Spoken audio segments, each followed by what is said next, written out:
Guinéennes, Guinéens, chers compatriotes, la célébration du 64e anniversaire de l'accession de notre pays à la souveraineté nationale m'offre l'occasion solennelle de souhaiter à toutes et à tous une très bonne fête. C'est dans cette salle mythique que notre histoire commune a commencé le 25 août 1958. À travers le vote historique du non au référendum du 28 septembre 1958. Les pères fondateurs de notre nation ont posé dans la dignité un acte héroïque qui a abouti ici même à la proclamation de l'indépendance de la République de Guinée le 2 octobre 1958, ouvrant ainsi la voie à la libération de nombreux pays africains.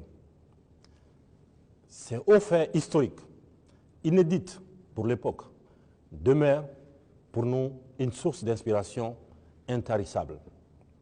Le courage et la détermination des femmes et des hommes qui nous ont libérés du joug colonial continuent aujourd'hui encore de guider nos pas et nos actions au service exclusif de notre bien-aimée patrie. Depuis cette date historique et en dépit de nos manquements structurels, de nos divergences sociopolitiques, de nos ambitions pour notre pays, nous avons tenu à garder le cap.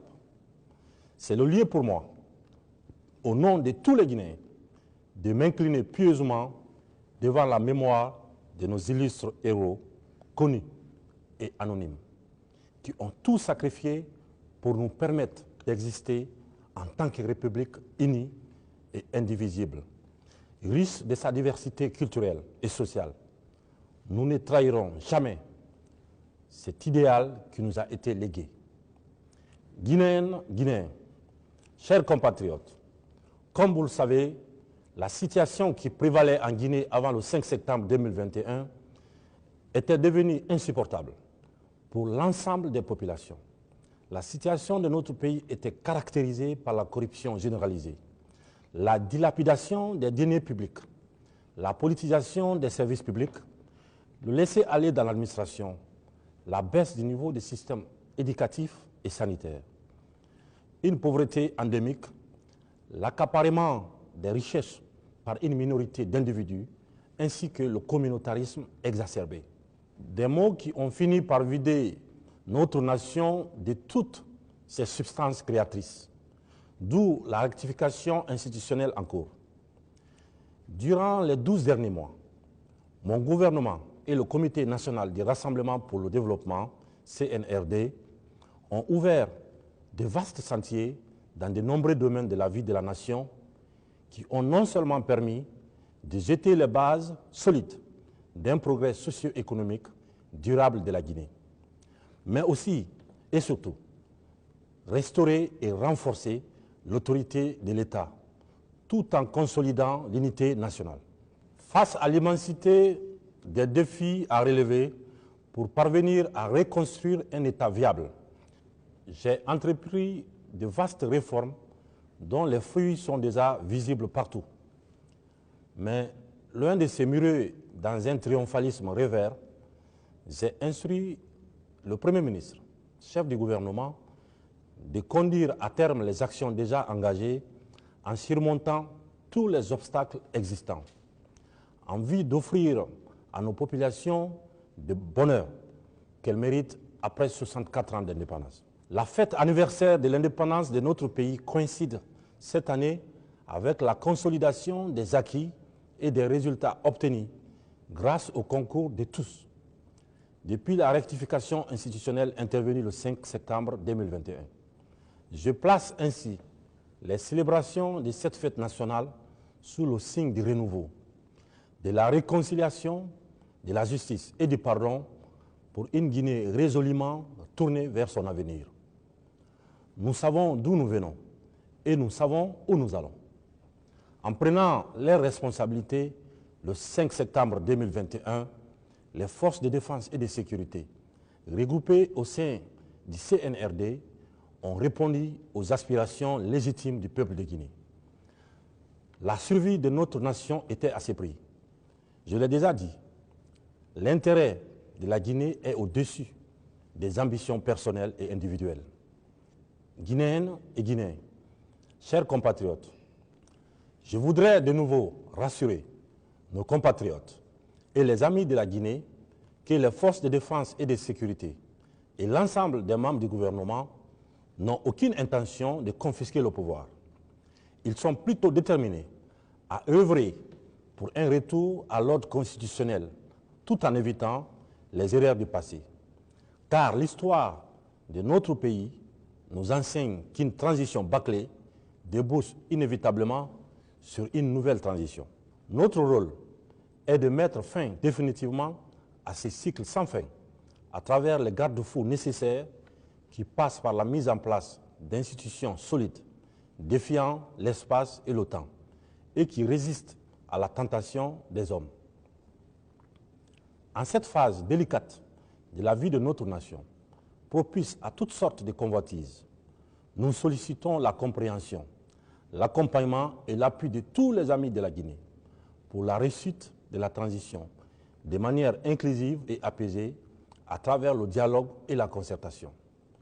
À cet effet, notre main tendue pour un sursaut patriotique au-delà des clivages ethniques et politiques reste maintenue, afin de construire ensemble la Guinée de demain. Lorsqu'il s'agit de l'avenir de tous et du destin commun, les égos personnels doivent céder la place au bon sens qui commande à tout instant de privilégier l'intérêt général. Oui, je tends la main, une main ferme et fraternelle, sans arrière-pensée, afin de taire nos divergences passagères, pour faire face à l'immense chantier de refondation de notre pays. Nous le devons à nos enfants et aux générations futures. Le cadre de dialogue que j'ai institué doit servir de havre pour discuter, sans tabou, de toutes les questions d'intérêt national. Tous les sujets sont les bienvenus, dès lors que le consensus est la voie recherchée. Le peuple de Guinée ne demande qu'à disposer de lui-même. Je voudrais rappeler que les ambitions personnelles, les destins individuels et les aventures solitaires ne sont pas une voie à même de prospérer hors du consensus auquel le peuple de Guinée aspire. Chers compatriotes, je voudrais remercier tous nos compatriotes et amis de la Guinée, parfois anonymes, qui œuvrent inlassablement à la défense des intérêts de la Guinée. J'associe à ces remerciements les partenaires au développement, les investisseurs nationaux, étrangers et les ressortissants des pays amis vivant en Guinée pour leur participation active au développement socio-économique de notre pays. La Guinée reste ouverte au monde et notre diplomatie s'évertue à entretenir des relations de coopération mutuelle, avantageuses avec toutes les nations. La Guinée a été le fer de lance d'intégration et de l'unité du continent africain. Elle continue de jouer son rôle dans cette direction.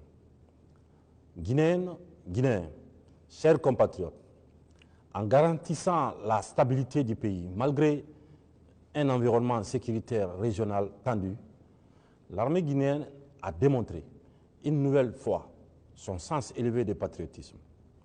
C'est le moment de féliciter et d'encourager nos forces de défense et de sécurité pour la discipline, l'engagement dans la défense de l'intégrité territoriale, la protection des populations et de leurs biens, ainsi que leur participation aux missions de maintien de la paix à l'échelle régionale et internationale. Nous n'oublions pas, dans nos prières et nos pensées, les vaillants soldats de nos armées tombés sous le sang d'honneur en défendant la Guinée et les valeurs de liberté qu'elle incarne.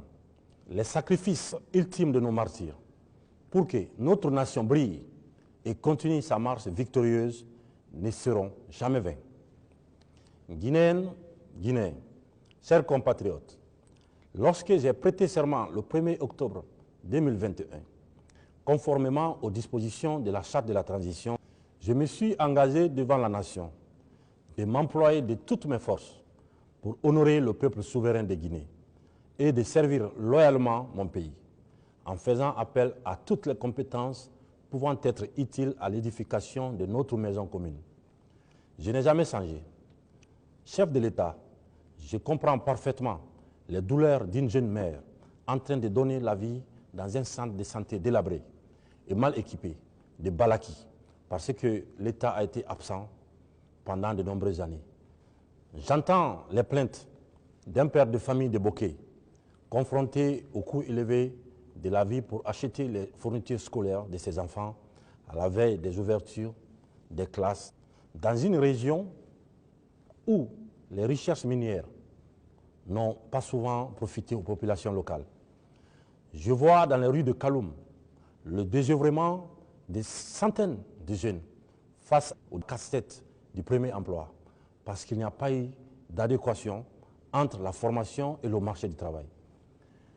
Et une politique d'insertion sociale digne de nom.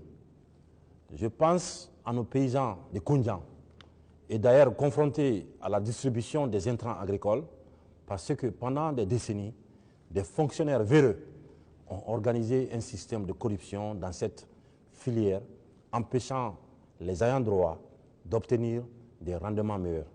Un peu partout, je vois les images d'établissements à l'abandon depuis des lustres, en région forestière notamment, alors que les fonds pour les rénover ou construire de nouvelles salles de classe ont été détournés au détriment de l'avenir de nos enfants. J'en passe. Chacun de ces manquements de l'État, conséquence d'une gestion catastrophique de gouvernements successifs dont j'ai hérité, me fend le cœur, m'interpelle et m'oblige à apporter des solutions pour soulager et abréger les difficultés de nos populations. C'est un combat permanent que nous ne pouvons gagner qu'ensemble. En une année de gestion, des progrès considérables ont été accomplis. Des routes, des écoles, des hôpitaux, des points d'eau, des logements sociaux, des centrales électriques sont en construction partout dans le pays. Plusieurs domaines bâtis et non bâtis de l'État, jadis spoliés, ont été récupérés et rendus à la Guinée. De nombreux chantiers arrêtés, faute de suivi correct, ont redémarré. Des contrats miniers de plusieurs milliards de dollars ont été renégociés pour permettre aux Guinéens de mieux profiter des richesses de leur pays. Grâce à une gestion rigoureuse des deniers publics, l'inflation recule. Le franc guinéen s'apprécie face aux devises étrangères. Une forte croissance est attendue en fin d'année avec tous les indicateurs macroéconomiques au vert, malgré une conjoncture mondiale difficile. Ces progrès économiques ont permis de rehausser, par exemple, les bourses d'entretien de nos étudiants, aussi bien en Guinée qu'à l'étranger, et de revaloriser les pensions de retraite de nos aînés. De gros efforts faits pour le paiement de la dette intérieure permettent à nos entreprises de créer des emplois et de participer à la réduction des taux de pauvreté. Dans la lutte contre la corruption, des dizaines de milliards de francs ont été récupérés et reversés dans les comptes des trésors pour les réinvestir dans les secteurs porteurs de croissance. Sur le plan judiciaire, après 13 ans d'attente pour les victimes et leurs familles, nous avons mobilisé tous les moyens pour la tenue du procès des événements du 28 septembre 2009. Nous voulons une justice totalement indépendante afin de bâtir un état de droit où tous les Guinéens seront égaux devant la loi. Guinéennes, Guinéens, chers compatriotes, l'espoir d'une Guinée meilleure renaît partout. Mais malgré tous nos efforts, tant que dans certaines familles,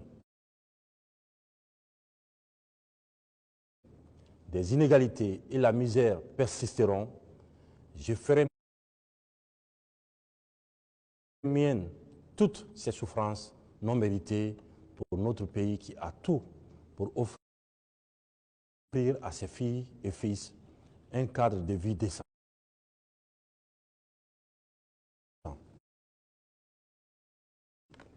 Ce cadre de vie rêvé est la raison d'être de mon gouvernement et celle du CNRD. Je suis conscient que pour arriver au développement harmonieux et équilibré de la Guinée, nous devons nous réconcilier avec notre histoire. Notre histoire commune, construire une communauté de destin basée sur la justice et le pardon au bénéfice de tous. Chers compatriotes, nous croyons profondément aux valeurs qui fondent notre pays. Il y est de notre devoir de veiller à ce que le pacte républicain à construire au cours de cette transition converge avec la vision du peuple, tout en vous invitant à l'unité, au rassemblement, à la cohésion, à la vigilance et à la concorde nationale. Je formule pour chacun et chacune de vous mes vœux ardents de santé et de bonheur dans une Guinée paisible et fière de son parcours, malgré les soubresauts de notre histoire que nous